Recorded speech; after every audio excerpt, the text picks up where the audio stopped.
10월 8일 주일 리딩 지저스. 마가복음 1장부터 3장까지 말씀입니다. 1장 예수 그리스도의 복된 소식. 곧 메시지는 정확히 예언자 이사야의 책에 나온 대로 여기서부터 시작된다. 잘 보아라, 내가 네 앞에 내 설교자를 보낸다. 그가 네 길을 평탄하게 할 것이다. 광야에서 외치는 소리여, 하나님 오심을 준비하여라. 길을 평탄하고 곧게 하여라. 세례자 요한이 광야에 나타나서 삶을 고쳐 죄의 용서를 받는 세례를 선포했다. 유대와 예루살렘으로부터 사람들이 떼를 지어 그에게 와서 죄를 고백하고 요단강에서 그에게 세례를 받고 삶을 고치기로 결단했다. 요한은 낙타 털로 된 옷을 입고 허리에 가죽띠를 둘렀다. 그리고 메뚜기와 야생꿀을 먹었다. 요한은 이렇게 전했다. 진짜는 이제부터다. 이 드라마의 주인공은 너희의 삶을 바꿔 놓으실 것이다. 그분께 비하면 나는 잔 심부름꾼에 지나지 않는다. 나는 너희의 옛 삶을 바꾸어 천국의 삶을 준비시키려고 이 강에서 세례를 주고 있다. 그러나 그분의 세례, 성령의 거룩한 세례는 너희를 완전히 바꾸어 놓을 것이다. 그때 예수께서 갈릴리 나사렛에서 오셔서 요단강에서 요한에게 세례를 받으셨다. 물에서 올라오시는 순간 예수께서는 하늘이 열리고 하나님의 영이 비둘기같이 그분 위에 내려오는 것을 보셨다. 성령과 더불어 한 음성이 들려왔다. 너는 내가 사랑하고 내가 사랑으로 선택하고 구별한 내 아들, 내 삶의 전부다. 동일한 성령께서 즉시 예수를 광야로 몰아내셨다. 예수께서는 광야에서 40일을 밤낮으로 사탄에게 시험을 받으셨다. 들짐승들이 그분과 함께 있었고 천사들이 그분을 도왔다. 요한이 체포된 뒤에 예수께서 갈릴리에 가셔서 하나님의 메시지를 전파하셨다. 때가 다 되었다. 하나님의 나라가 여기 있다. 너희 삶을 고치고 메시지를 믿어라. 예수께서 갈릴리 호숫가를 지나시다가 시몬과 그의 동생 안드레가 그물을 던지는 것을 보셨다. 고기잡이는 그들의 평소 직업이었다. 예수께서 그들에게 말씀하셨다. 나와 함께 가자. 내가 너희를 새로운 어부가 되게 하겠다. 잉어와 가물치 대신에 사람을 낚는 법을 가르쳐 주겠다. 그들은 아무것도 묻지 않고 그물을 놓아두고 그분을 따라갔다. 예수께서 호숫가를 10여 미터쯤 더 가시다가 세베대의 아들인 야고보와 요한 형제를 보셨다. 그들은 배에서 그물을 손질하고 있었다. 예수께서 곧바로 그들에게도 똑같이 제안하셨고 그들은 즉시 아버지 세베대와 배와 품꾼들을 버려두고 그분을 따라갔다. 그들은 가버나움에 들어갔다. 안식일이 돌아오자 예수께서 지체하지 않고 회당으로 가셨다.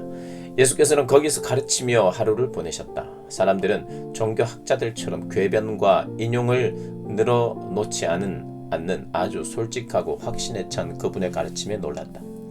예수께서 아직 회당에 있는데 정신이 이상한 사람이 난데없이 끼어들어 소리를 질렀다. 나사렛 사람 예수여, 무슨 일로 우리한테 왔습니까? 나는 당신이 무슨 일을 하려는지 압니다. 당신은 하나님의 거룩한 분이시며 우리를 멸하러 왔습니다.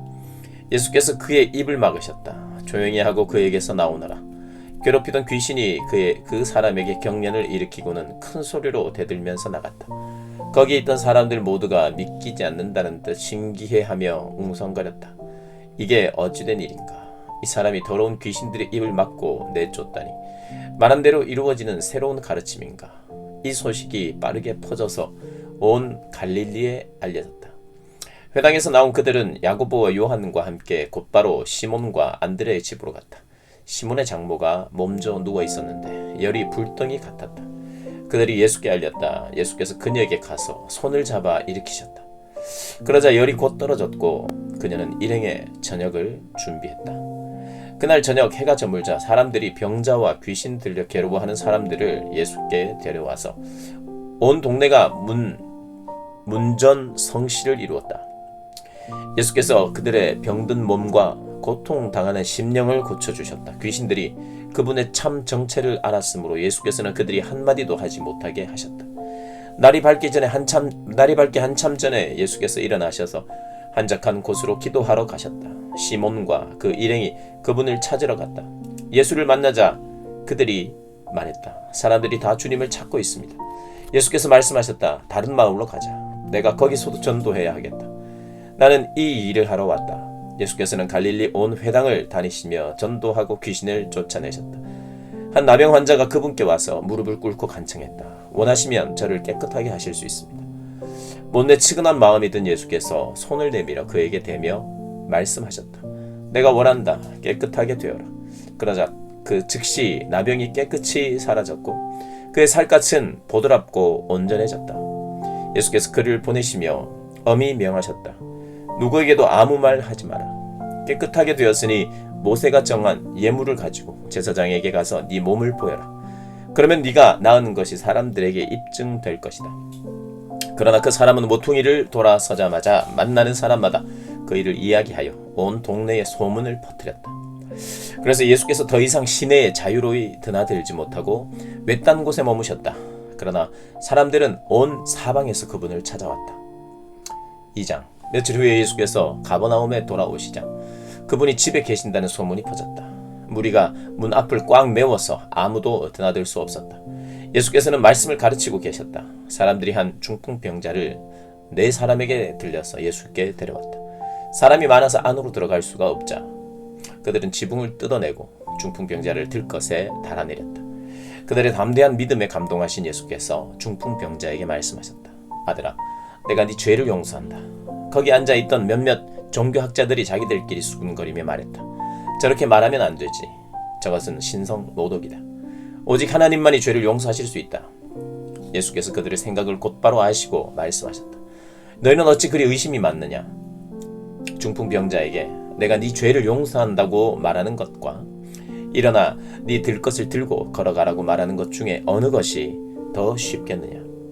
내가 인자인 것과 내가 어느 쪽이든 행할 권한이 있다는 것을 분명히 보여주겠다.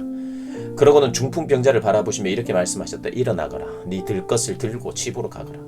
그 사람은 그 말씀대로 일어나서 그것을 가지고 모두가 보는 앞에서 걸어 나갔다. 사람들은 도무지 믿기지 않아 자신들의 눈을 비볐다.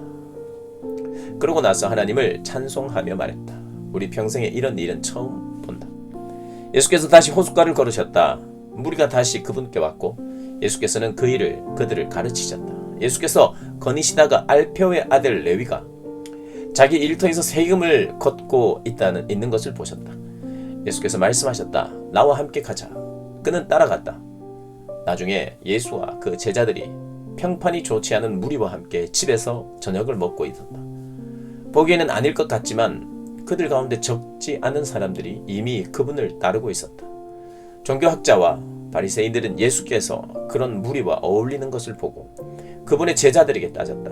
쓰레기 같은 인간들과 친하게 지내다니 이게 무슨 본이 되겠소? 예수께서 들으시고 반박하셨다. 의사가 필요한 사람이 누구냐? 건강한 사람이냐 병든 사람이냐? 내가 여기 있는 것은 영적으로 건강한 사람을 초청하려는 것이 아니라 죄로 병든 사람을 초청하려는 것이다. 요한의 제자들과 바리새인들의 제자들은 금식하는 습관이 있었다. 몇몇 사람들이 예수께 와서 따졌다. 요한을 따르는 이들과 바리새인들은 금식 훈련을 하는데 당신을 따르는 이들은 왜 그렇게 하지 않습니까? 예수께서 말씀하셨다. 즐거운 결혼식 중에는 빵과 포도주를 아끼지 않고 실컷 먹는다. 나중에 허리띠를 졸라맬 일이 있을지 모르지만 지금은 아니다. 신랑 신부와 함께 있는 동안에는 즐겁게 보내는 법이다. 정겨운 축하의 모닥불에 찬물을 끼얹는 사람은 없다. 하나님 나라가 임한다는 것은 바로 이런 것이다. 예수께서 계속해서 말씀하셨다. 멀쩡한 스카프를 잘라서 낡은 작업복에 대고 깁는 사람은 없다. 서로 어울리는 천을 찾게 마련이다. 그리고 금이 간 병에는 포도주를 담지 않는 법이다. 어느 안식일에 예수께서 곡식이 무르익은 밭 사이를 걷고 계셨다. 제자들이 길을 가다가 곡식 이삭을 땄다. 바리새인들이 그 일로 예수께 말했다. 보십시오, 당신의 제자들이 안식일 규정을 어기고 있습니다. 예수께서 말씀하셨다. 너희는 다윗이 배고플 때에 자기와 함께한 동료들과 한 일을 읽어보지 못했느냐? 그가 성소에 들어가 대제사장 아비아달이 보는 앞에서 제단에서 갓 물려낸 빵, 곧 제사장들 외에는 아무도 먹지 못하게 되어 있는 거룩한 빵을 먹고 자기 동료들에게도 주지 않았느냐? 이어서 예수께서 말씀하셨다. 우리를 위해 안식일이 만들어진 것이지 안식일을 위해 우리가 만들어진 것은 아니다. 인자는 안식일의 종이 아니라 주인이다. 3장. 예수께서 다시 회당에 들어가시니 거기에 한쪽 손이 오그라든 사람이 있었다. 바리새인들은 혹시나 안식일 위반으로 예수를 잡을까 하여 그 사람을 고쳐주나 보려고 그분을 주시했다. 예수께서 손이 오그라든 사람에게 말씀하셨다. 우리가 잘 볼 수 있도록 여기 서거라. 예수께서 이번에는 사람들에게 말씀하셨다. 어떤 행동이 안식일에 가장 합당하냐? 선을 행하는 것이냐, 악을 행하는 것이냐, 사람을 돕는 것이냐, 무력한 상태로 버려두는 것이냐. 아무도 말이 없었다. 예수께서는 그들의 비정한 종교에 노하여 그들의 눈을 하나씩 쳐다보셨다. 그러고는 그 사람에게 말씀하셨다. 네 손을 내밀어라. 그가 손을 내밀자 그 손이 새 손과 같이 되었다. 바리새인들은 서둘러 그곳을 빠져나가 어떻게 하면 헤롯의 당원들과 합세하여 그분을 파멸시킬 것인지 흥분하며 이야기했다. 예수께서 그곳을 피해 제자들과 함께 바닷가로 떠나가셨다. 그러나 갈릴리에서 큰 무리가 따라왔고 유대와 예루살렘과 이두메와 요단강 건너편과 두로와 시돈 근방에서도 큰 무리가 따라왔다. 그들은 말로만 전해 듣던 것을 직접 눈으로 보려고 왔다. 예수께서는 무리에게 밟히지 않도록 제자들에게 배를 준비하게 하셨다. 예수께서 지금까지 많은 사람들을 고쳐주셨으므로 온전치 못한 사람은 서로 밀고 당기며 그분께 다가가서 그분을 만지려고 했다. 악한 귀신들이 그분을 알아보고는 엎드려 부르짖었다. 당신은 하나님의 아들입니다. 그러나 예수께서는 그 말을 받아들이지 않으셨다. 그들의 입을 다물게 하여 자신의 정체를 사람들에게 알리지 못하게 막으셨다. 예수께서 산에 올라가셔서 자신이 원하는 사람들을 초청하셨다. 그들이 함께 올라갔다. 예수께서 12명을 정하시고 그들을 사도로 임명하셨다. 그분의 계획은 그들로 자신과 함께 있게 하고 그들을 보내 말씀을 선포하게 하며 그들에게 귀신을 쫓아내는 권세를 주시려는 것이었다. 그 12명은 다음과 같다. 시몬, 나중에 예수께서 그에게 베드로, 곧 바위라는 이름을 지어주셨다. 세베대의 아들 야고보, 야고보의 동생 요한, 예수께서 세베대의 두 아들에게는 천둥의 아들을 뜻하는 보아너게라는 별명을 붙여주셨다. 안드레, 빌립, 바돌로메, 마테, 도마, 알페오의 아들 야고보, 다데오, 가나안 사람 시몬, 가룟, 유다. 예수께서 집에 오시자 여느 때처럼 무리가 모여들었다. 예수께 이것저것 해달라고 청하는 사람들이 많아서 그분은 식사할 겨를조차 없었다. 예수의 친구들이 상황을 듣고서 필요하다면 억지로라도 그분을 구해 내려고 왔다. 그들은 그분이 제정신을 잃어가는 것은 아닌지 의심했다. 예루살렘에서 종교학자들이 내려와서 예수가 마술을 부리고 마귀의 속임수를 써서 그 능력으로 사람들이 이목을 끌고 있다는 소문을 퍼뜨렸다. 예수께서 그들의 비방에 이런 이야기로 맞섰다. 마귀를 보내 마귀를 잡고 사탄을 이용해 사탄을 없앤다는 것이 말이 되느냐? 늘 싸움질하는 가정은 무너지기 마련이다. 사탄이 사탄과 싸우고 있으면 사탄은 이내 남아나지 못할 것이다. 환한 대낮에 시퍼렇게 눈을 뜬 건장한 사내의 집에 들어가서 그 살림을 가지고 달아나려면 먼저 그 사람을 묶어야 하지 않겠느냐? 그를 묶으면 집을 깨끗이 털 수 있다. 잘 들어라. 내가 너희에게 경고한다. 용서받지 못할 말이나 행동은 없다. 그러나 너희가 하나님의 성령을 끝까지 비방하면 너희를 용서하시는 바로 그분을 물리치는 것이 된다. 그것은 너희 자신이 걸터 앉은 나뭇가지를 톱으로 잘라내는 것이며 용서하시는 그분과의 모든 관계를 너희 자신의 사악함으로 끊어버리는 것이다. 예수께서 이렇게 경고하신 것은 그들이 그분을 악한 자와 한패로 몰았기 때문이다. 그때 예수의 어머니와 동생들이 나타났다. 그들은 밖에 서서 그분과 잠시 할 말이 있다는 전가를 보냈다. 예수께서 그 전가를 받을 때에 무리에 둘러싸여 있었다. 선생님의 어머니와 동생들이 밖에서 찾고 있습니다. 예수께서 대답하셨다. 내 어머니와 형제들이 누구라고 생각하느냐? 그러고는 둘러앉은 사람들을 일일이 쳐다보며 말씀하셨다. 내 어머니와 형제들이 여기 바로 너희 앞에 있다. 순종이 피보다 진하다. 하나님의 뜻에 순종하는 사람이 내 형제요 자매요 어머니다. 아멘.